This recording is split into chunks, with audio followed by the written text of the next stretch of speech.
նշեմ, որ անհրաժեշտ բուժօգնությունը տրամադրվում է պետության կողմից, կազմակերպվում է մեր կողմից եւ ես ինձ մոտ էլ նշել եմ, որ մեր Վագիվ Խաչատրյանի ուրեմն վիրահատությունը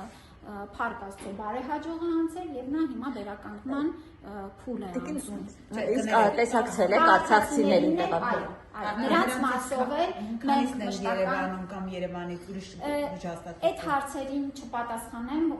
բայց նորից եմ կրկնում, նրանց առողջական վիճակի ամբողջ կազմակերպչական մասը այս պահին մենք իրականացնում ենք։ Դուք տեսակցել եք նրանց տեղափոխված արցախցիներին։ Քաղաքացիներին չեմ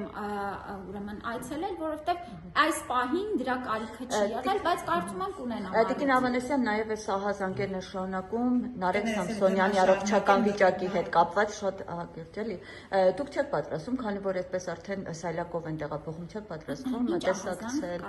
առողջական վիճակի հետ կապված փաստաբանները ու տեսանյութերն էլ փաստում։ Ես ուզում եմ շատ հստակ կերպով ուրեմն ներկայացնել, որ այսօր Հայաստանի Հանրապետությունում ազատությունից զրկված ցանկացած անձ իրեն անհրաժեշտ բուժօգնությունը ստանում է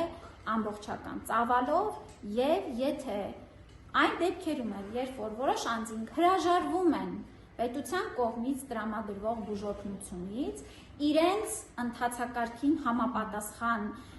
եւ ցուցման ու անհրաժեշտության պարագայում ստանում են բուժօգնությունը իրենց ցանկացած բժշկական կենտրոնում եւ այստեղ էլ ուզում եմ ընդգծել, որ Հայաստանի Հանրապետությունում օրենքի գերակայությունը եւ մոտեցումը մարդու իրավունքների եւ առողջության նկատմամբ անշեղորեն հետևում է պարոն Սամսոնյանը իր անհրաժեշտ բուժօգնությունը ստանում է եւ ավելացնելու բան չունեմ։